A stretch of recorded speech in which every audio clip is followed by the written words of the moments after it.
पौराणिक कथानुसार चंद्रमा का विवाह दक्ष प्रजापति की 27 नक्षत्र कन्याओं के साथ संपन्न हुआ।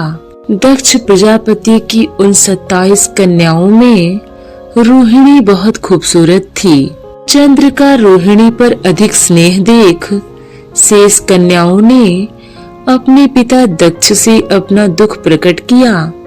दक्ष स्वभाव से ही क्रोधी प्रवृत्ति के थे और उन्होंने क्रोध में आकर चंद्र को श्राप दे दिया कि तुम क्षय रोग से ग्रस्त हो जाओ। धीरे धीरे चंद्र क्षय रोग से ग्रस्त होने लगे और उनकी कलाएं क्षीण होना प्रारंभ हो गई। तब देवर्षि नारद ने उन्हें मृत्युंजय भगवान आशुतोष की आराधना करने को कहा। तत्पश्चात उन्होंने भगवान आशुतोष की आराधना की। जब चंद्र अंतिम सांसें गिन रहे थे तब भगवान शंकर ने प्रदोष काल में चंद्र को पुनर्जीवन का वरदान देकर उसे अपने मस्तक पर धारण कर लिया। अर्थात चंद्र मृत्यु तुल्य होते हुए भी मृत्यु को प्राप्त नहीं हुए। पुनः धीरे धीरे चंद्र स्वस्थ होने लगे और पूर्णमासी पर पूर्ण चंद्र के रूप में प्रकट हुए। चंद्र क्षय रोग से पीड़ित होकर मृत्यु तुल्य कष्टों को भोग रहे थे। भगवान शिव ने उस दोष का निवारण कर उन्हें पुनः जीवन प्रदान किया। अग्नि पुराण के अनुसार चांद की उत्पत्ति ब्रह्मा जी की कृपा से हुई। कहते हैं जब ब्रह्मा जी ने सृष्टि की कल्पना की तो सबसे पहले अपने मानस पुत्रों की रचना की। उनमें से एक मानस पुत्र थे ऋषि अत्रि। ऋषि अत्रि का विवाह ऋषि कदम्ब की पुत्री अनुसुईया से हुआ। ऋषि अत्रि और अनुसुईया के 3 पुत्र हुए, दुर्वासा, दत्तात्रेय और सोम यानी चंद्रमा, जिन्हें ब्रह्मा ने तमाम नक्षत्रों, बृहस्पतियों, ब्रह्मण और तप का स्वामी नियुक्त किया। पद्म पुराण के अनुसार जब ब्रह्मा जी ने अपने मानस पुत्र अत्रि को सृष्टि विस्तार करने को कहा तब महर्षि अत्रि ने कठोर तप शुरू किया। तपस्या के दौरान महर्षि अत्रि की आंखों से जल की कुछ बूंदें टपकी।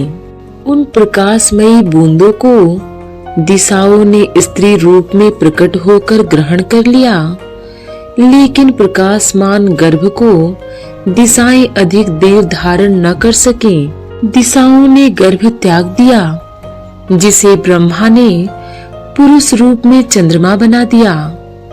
कहते हैं चंद्रमा की तब तमाम देवताओं, ऋषियों और गंधर्वों ने स्तुति की और चंद्रमा के तेज से ही धरती पर दिव्य औषधियां पैदा हुई। चंद्रमा की मौजूदगी का धार्मिक प्रमाण समुद्र मंथन से पहले का है। स्कंद पुराण में ही कहा गया है कि समुद्र मंथन का मुहूर्त निकालते वक्त चंद्रमा और गुरु का शुभ योग बताया गया था।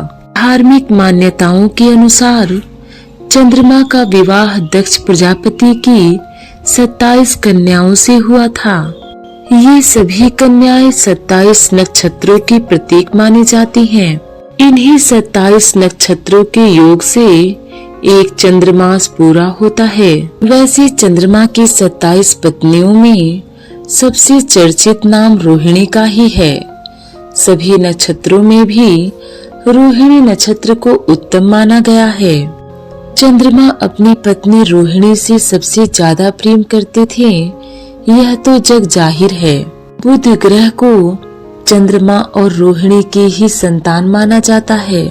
एक अन्य कथा के अनुसार कहते हैं कि चंद्रमा अपनी पत्नी रोहिणी से इतना प्रेम करने लगे कि उनकी अन्य 26 पत्नियां चंद्रमा के वर्ताव से दुखी हो गईं, जिसके बाद चंद्रमा की सभी 26 पत्नियों ने अपने पिता दक्ष प्रजापति से अपने पति की शिकायत की।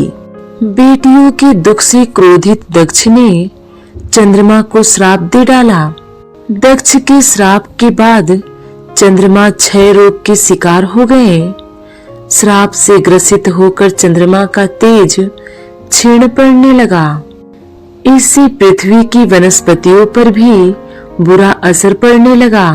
कहते हैं कि संकट की इस स्थिति में भगवान विष्णु ने मध्यस्थता की। विष्णु के हस्तक्षेप से ही दक्ष का गुस्सा कम हुआ, जिसके बाद उन्होंने चंद्रमा को इस शर्त पर फिर से चमकने का वरदान दिया कि चांद का प्रकाश कृष्ण पक्ष में क्षीण होता जाएगा। अमावस्या पर चांद का प्रकाश पूरी तरह गायब हो जाएगा, लेकिन शुक्ल पक्ष में चंद्रमा का उद्धार होगा और पूर्णमासी को चंद्रमा का तेज पूर्ण रूप से दिखेगा। आसमान पर चमकता चांद सनातन काल से ही मनुष्य को आकर्षित करता रहा है। कहते हैं सभी 16 कलाओं में निपुण चांद का रंग कभी दूध की तरह झक सफेद और दाग मुक्त था। फिर उस पर लगे दाग का रहस्य क्या है?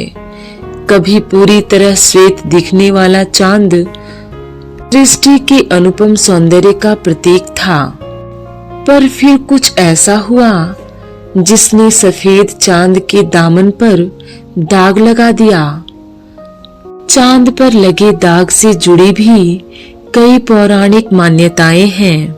कहते हैं दक्ष प्रजापति के तिरस्कार से अपमानित होकर सती ने जब यज्ञ की अग्नि में कूदकर अपनी जान दे दी तो शिव इतने क्रोधित हो गए कि तांडव करने लगे। भगवान शिव ने इसके लिए दक्ष प्रजापति को जिम्मेदार माना और उनका वध करने निकल पड़े।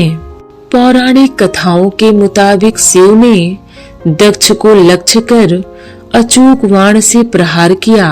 भगवान शिव के प्रहार से बचने के लिए दक्ष ने मृग का रूप धारण कर लिया और मृग बनकर दक्ष ने खुद को चंद्रमा में छिपा लिया। वही मृग रूप चंद्रमा में धब्बे की तरह दिखता है, इसीलिए चंद्रमा का नाम मृगांक भी है। मृग यानी हिरण, अंक का मतलब कलंक या दाग। चांद पर दाग लगने की एक और कहानी भी काफी प्रचलित है। ये कहानी है गणपति बप्पा यानी भगवान गणेश से चंद्रमा को मिले श्राप की। कहते हैं चंद्रमा को अपने तेज और रंग रूप पर इतना अभिमान हो गया था कि उन्होंने एक बार भगवान गणेश का भी अपमान कर दिया, जिसका नतीजा उन्हें श्राप के रूप में भुगतना पड़ा। पौराणिक मान्यता के अनुसार एक बार ब्रह्मा जी ने चतुर्थी के दिन गणेश जी का व्रत किया था। गणेश जी ने प्रकट होकर ब्रह्मा जी को सृष्टि रचना के मोह से मुक्त होने का वरदान दिया। जब गणेश जी जाने लगे तो चंद्रमा ने उनके रंग रूप का मजाक उड़ाया। चंद्रमा ने गणेश के लंबोदर और गजमुख का उपहास किया। गणेश ने क्रोध में चंद्रमा को बदसूरत होने का श्राप देते हुए कहा, जो भी चांद को देखेगा उस पर झूठा कलंक लगेगा। कहते हैं उसके बाद चंद्रमा ने देवर्षि नारद की सलाह पर भगवान श्री गणेश का लड्डुओं और मालपुए से पूजा किया। तब गणेश जी ने श्राप तो वापस ले लिया, पर ये कहा कि भाद्र मास की शुक्ल पक्ष की चतुर्थी को जो चांद देखेगा उसे चांद का कलंक जरूर लगेगा। कहते हैं भगवान श्री कृष्ण पर भी समयंतक मणि की चोरी का कलंक इसीलिए लगा था क्योंकि उन्होंने गणेश चतुर्थी के दिन चांद के दर्शन कर लिए थे।